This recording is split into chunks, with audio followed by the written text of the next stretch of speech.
What are the signs of a securely attached person in a relationship? How do you know if you are securely attached? How do you know if you are engaging this behavior, and what do you actually need to do in order to create a securely attached relationship, or to be more securely attached in your relationship? I'm going to go through the 5 main things. I'm going to have some action for you to take at the end of this video, so make sure you stay tuned to that. You can always skip ahead, but you're going to actually need to tune in to most of the content here in order to understand the action that you're going to take at the end. But before I begin, I want to just give a quick recap. What is an anxious, an avoidant, a disorganized, and a securely attached person? So I'm going to give you my definition.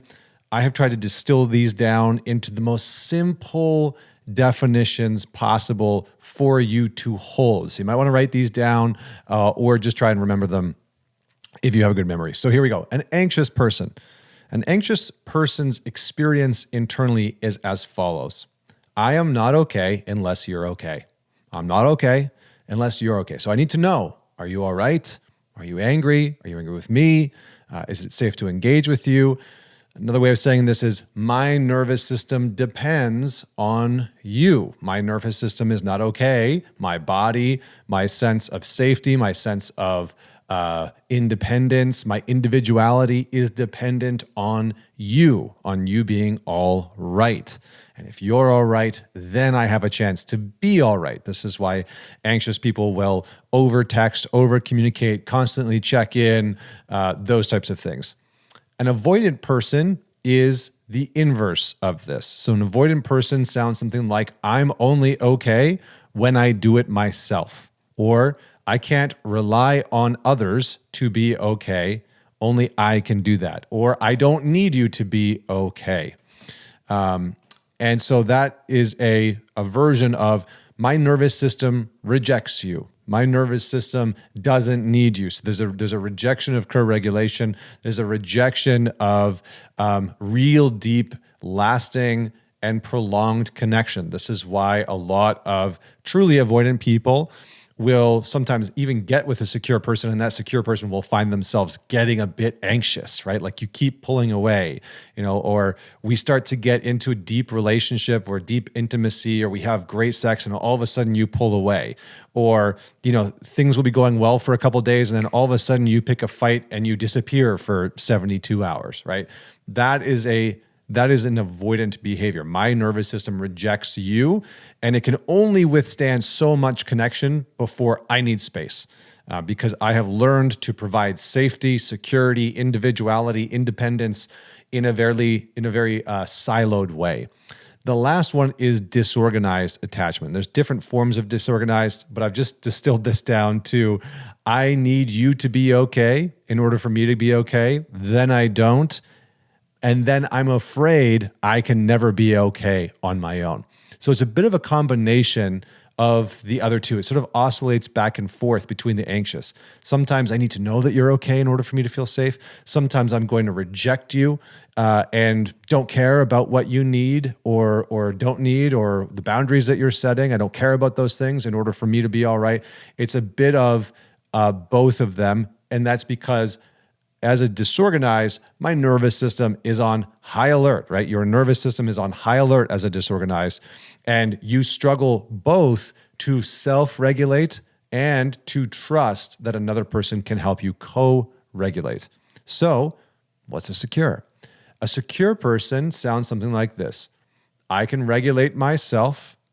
I'm okay when you're not okay. And I allow you to help me be okay when I'm not okay from time to time.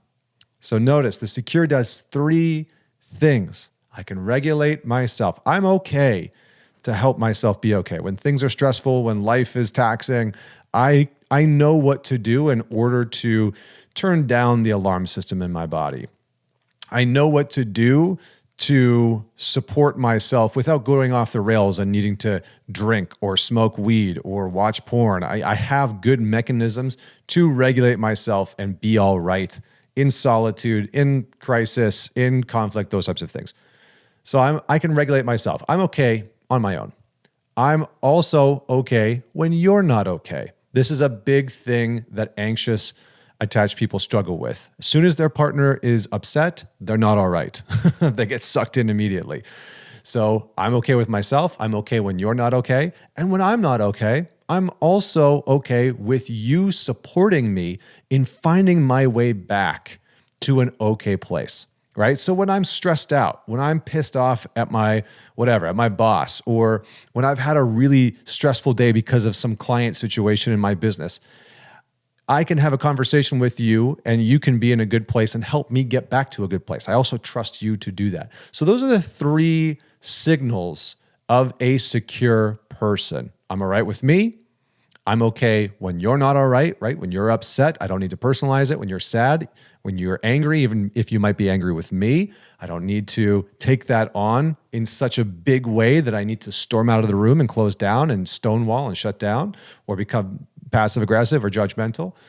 And I can also allow you to contribute to me when I'm taxed, when I'm stressed, when I'm, just done or overwhelmed or whatever it is. So those are the signs of a securely attached person. Now, what are the 5 things that securely attached people do? Number 1, and arguably the most important because it can be the most challenging, is you both engage in healthy conflict and can find resolutions. You both engage in healthy conflict and can find resolutions. All right, team. This episode is brought to you by BetterHelp. Now, obviously, you've heard me talk about this all the time. My wife is a therapist. I am a huge advocate of therapy, and I have personally benefited from going to see some exceptional therapists. Now, obviously, finding a therapist can be a challenge. Finding a good one, knowing what you want to work on, can sometimes be a challenge. But if you are looking to learn something new about yourself, maybe you're wanting to overcome a challenge that you have been dealing with, learn something new about yourself in terms of why you continue to sabotage a relationship or why you continue to struggle with the way that you speak to yourself. That's something that I personally benefited from in terms of therapy. The way I used to talk to myself was crippling and debilitating and extremely harmful. I was very self-deprecative. I did not treat myself well internally, and my internal dialogue was brutal. I was my harshest critic. And therapy was one of those things that helped me move out of that, to grow out of that, to overcome the way that I talked to myself, and gave me very specific tools in order to do so. So if you are looking to do the same thing, if you're ready to dig in, then I suggest that you try BetterHelp. You can go to betterhelp.com/mantalks. Again, it's betterhelp.com/mantalks and use the promo code mantalks to get 10% off of your first month. It is worth it. Give it a shot. Now, the reason why this is so important, and the reason, I just realized I'm wearing headphones. We're going to take these out because I don't need these.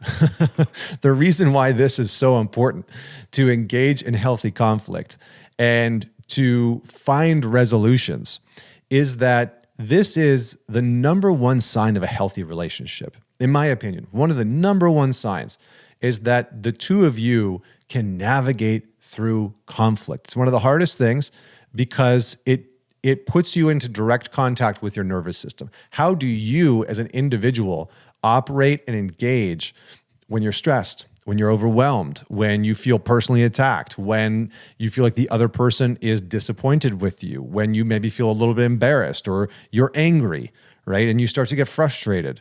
Your nervous system comes online and you have to deal with that inside of yourself.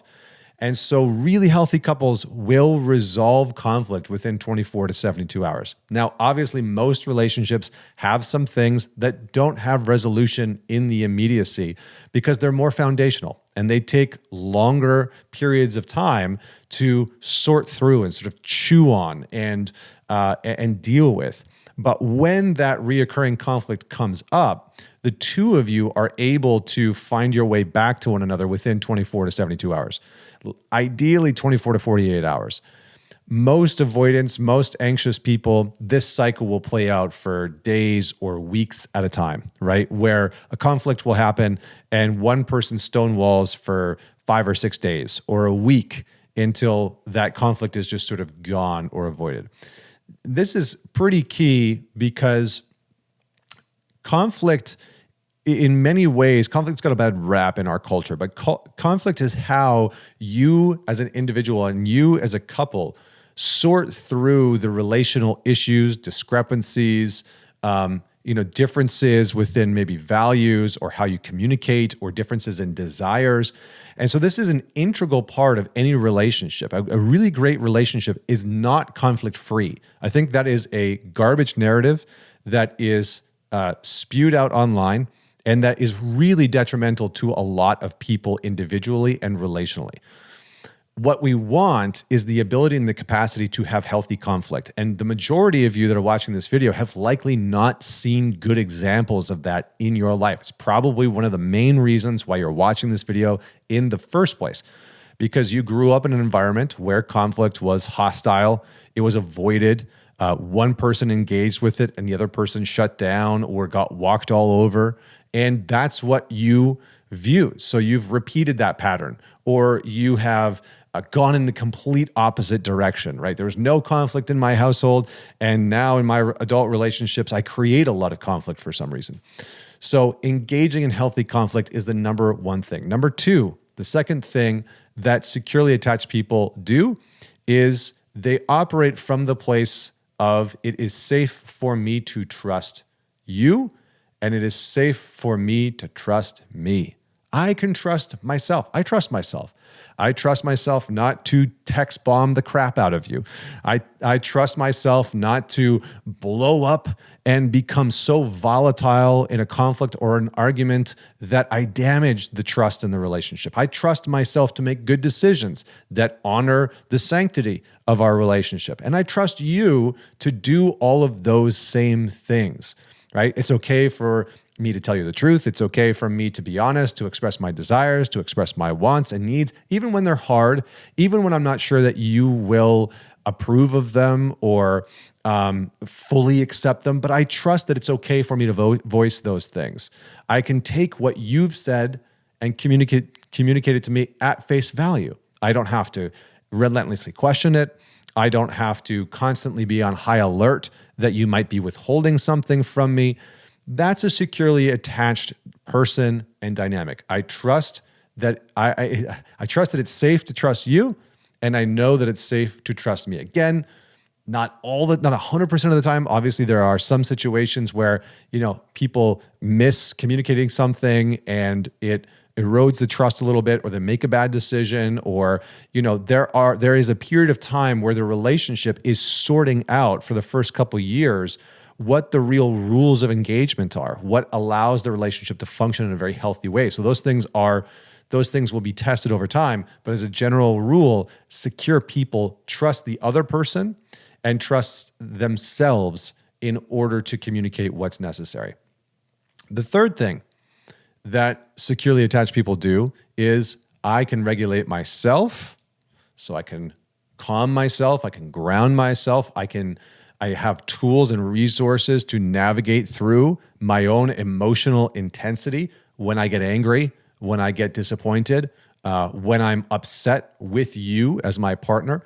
But I also allow you to contribute to helping to regulate me. So this is healthy de-escalation, So I trust myself to be able to regulate, but I also trust that we can co-regulate together. And this is part of the conflict thing. And for many people, right? So as an example, for avoidance, co-regulation is a non-starter. It doesn't exist in most avoidance lives. And the reason for that is because of the environment that an avoidant grew up in. It wasn't safe for them to trust another person. And so they had to do a lot of stuff on their own, or they were abused or abandoned or neglected or really hurt by someone. And so they learned that it wasn't okay to trust another person to help them be all right internally.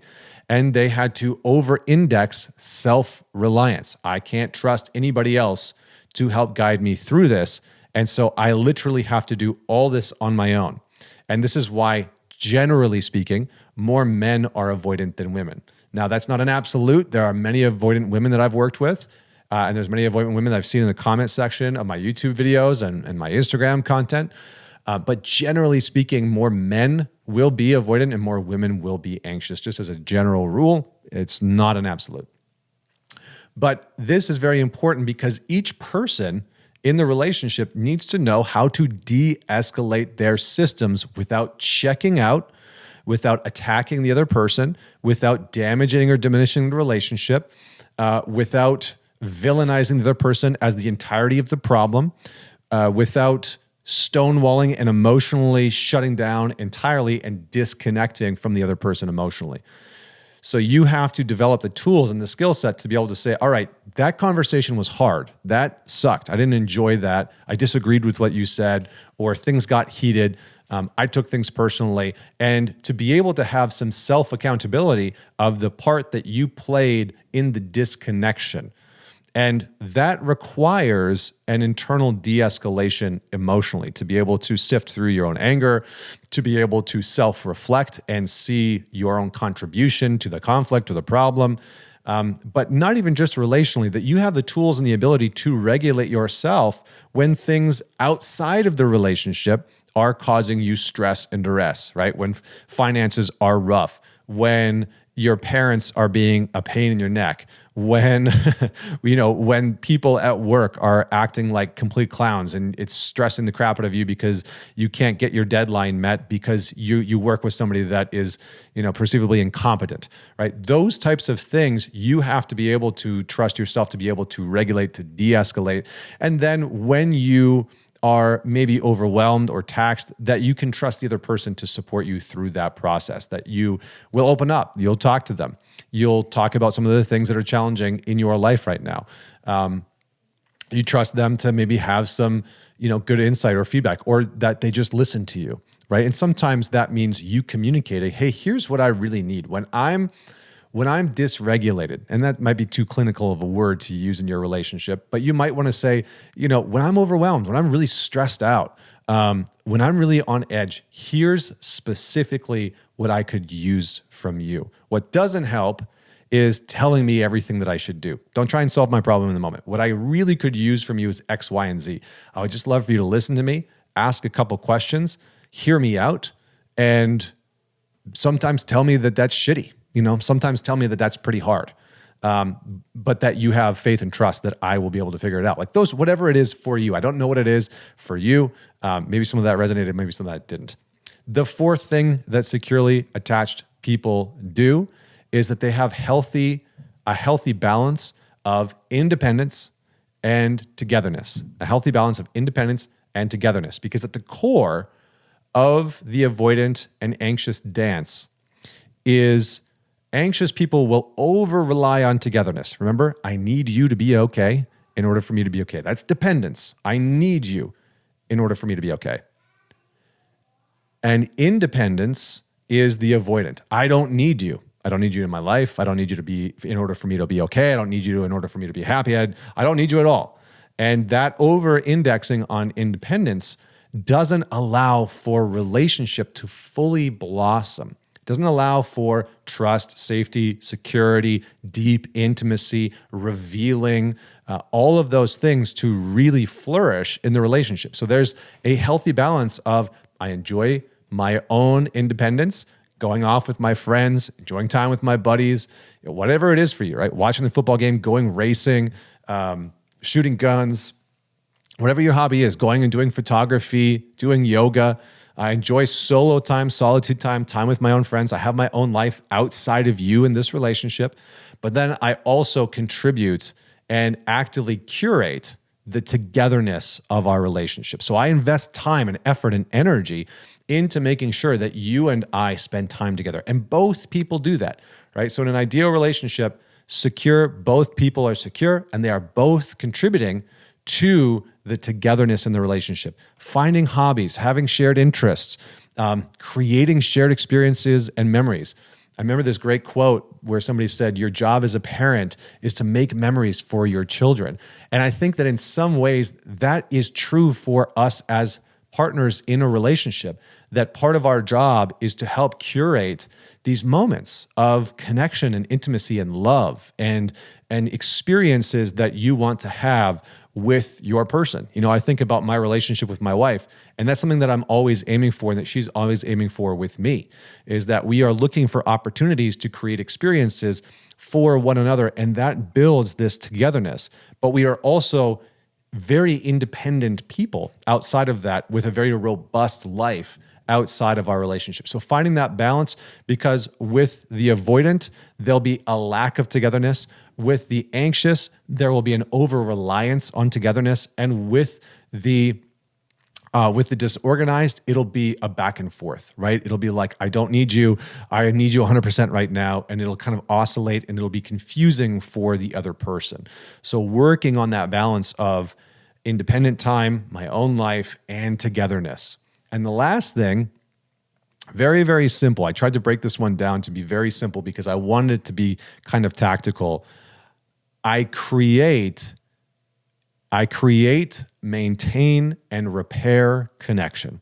I create, maintain, and repair connection. So securely attached people do this constantly throughout the day. They create connection with their partner. They maintain that connection with their partner when they're together, and they repair that connection with their partner when things have gone astray, right? Maybe you go on a business trip and you're gone for a couple of days and things are really crazy busy, and you come back and you haven't really talked to your partner in a few days, and they've been at home with the kids, for a couple of days on their own. You can see that they're stressed out, and you make a concerted effort to create connection with them, or maybe to repair the connection because they might be frustrated and, having like a little bit of resentment of like, you got to go on the road and have a great dinner at this steakhouse and you come home and I've just been with the kids locked up in this house for a couple of days, or whatever it is in your relational dynamic. So we all do things that break connection. And this is part of the conflict. We all do things that break connection. And so one of the things that I've found to be very helpful for people is to start to look at, how do I individually break connection with my partner? What do I do? Do I stonewall? Do I shut down? Do they text me and I don't text back? What complaints do they have about me that maybe are valid and true? And can I repair those things, right? I remember when my wife and I were first dating, I was in Vancouver, she was in New York. She would go to bed before me. And one of the things that she really appreciated was if I just sent her a text before I went to bed, right? Just like, good night. I'll talk to you in the morning. She would wake up before me, right? She'd wake up at 6 or 6:30 o'clock in the morning, New York time, which is like 3:30 in the morning in Vancouver time. And so we had this thing where I just text her before bed. She'd text me when she woke up. And it was just this connection when we were apart. It's super simple, right? Just a super simple contact point. And I would remember that when I didn't text her at night, that was upsetting for her, because we had this routine. We had this thing that was maintaining the connection between us when we were apart, because when we were together, that wasn't an issue, right? We didn't need to do that. So it's those types of things that you want to build and maintain into your relationship. So you can think about, how do I want to create connection with my partner? What can I do? Is there a certain look? Is there a certain energy? Is there a certain comment or gesture or a certain way that they like to be touched? Is there a certain gesture that I can do, for them to take care of them, that's going to create connection or maintain it or repair it? Sometimes the easiest way to repair connection with any type of partner when it's been broken is to say, hey, I realize that we had a pretty big disagreement, and I think we both contributed to that. And I would like to initiate a repair with you. I'd like to repair with you. Are you open to that? And if you're not, then let me know when you are. And that simple approach of, I'd like to repair with you, let me know when you're ready, can be incredibly powerful for you taking the initiative. And secure people will do this. They might not have a very scripted thing like I just said, but secure people will have a form of, you know what, that argument didn't feel good, or what happened there, that sucked. I was in the wrong. Let's make this better, right? And it might be being goofy and playful. My wife does a very good job of this, right? Like when she's been in the wrong, it's usually this very playful, sort of like a little silly engagement. And because I'm usually a little more like surly and like a bear, when I've been upset. And so that like playful silliness is almost this gesture that tells me like, oh, you're wanting to repair right now. And sometimes I'll even say to her, if I'm really like, are you trying to repair right now? Is that what you're trying to do? And she'll be like, yeah. Or she'll come to me and say, you know, I'm sorry. Like I really want to make things right with you. Are you open to talking right now? So those types of things we have to start to bake into the everyday of our relationship. Because again, those are the things that you didn't get. If you are an anxious, if you are an avoidant, if you are a disorganized, you didn't get somebody that was consistently creating connection with you. Hey, do you want to spend time together? Hey, I'd love to talk to you right now. Hey, I'd love to play this board game or go on this hike. Or what are you working on? Tell me about your day at school. You didn't get those things. Or what you got was a very overbearing, hypercritical type of creating connection. And then maybe some of you got no maintaining connection whatsoever. Or what you got was a hyper invasive type of maintaining connection where the person was always there and in your business and, trying to, a parent trying to get into your private life and you're like, get away from me. Or you had somebody that just didn't repair at all. There was no repairing connection. So these are the types of things that you have to start to build. Really secure people do these things exceptionally well. If you are not too sure where to start with this one. Really look at what can I do to create, maintain, and repair connection when it's broken, when there's disconnection that's happened, or just how do I want to bring more aliveness into the connection with my partner? So the action, this is the action. If you are in a relationship, send this video to your partner or sit down and watch it with them, the whole thing. See what resonated with them and choose just one action, whether it's maintaining, creating, repairing connection, regulating the self, finding that balance between independence and togetherness, whichever pillar, whichever sign you wanted to really focus in on, choose one and commit to 3 to 4 weeks of taking action on that one thing. Hey, I want to commit to a month of repairing connection every single time there's been some argument or some conflict that has disconnected us. I really want to get present to what I do to create disconnection. As an avoidant, this is super important. And as an anxious, it's super important. Also, really starting to look at how do I create connection with you? So pick one of the signs, focus in on it for a month, make a plan together, and commit to checking in once a week. How is it going? How are we doing on developing safety and trusting one another and trusting ourselves? How is this actually going? You have to open the lines of communication. So you might want to set, 30 minutes on a Sunday night after the kids go to bed in order to have this dialogue, right? So pick one, take action on it, spend at least 30 days. Please try and give it 30 days to take action on this with your partner. And as always, man it forward. Share this with somebody that you know will enjoy it, that could use it and need it. Leave your comments and your thoughts in the comments below if you are watching me on YouTube. And do not forget to subscribe to whatever channel you are tuning in on. Until next week, Connor Beaton, signing off.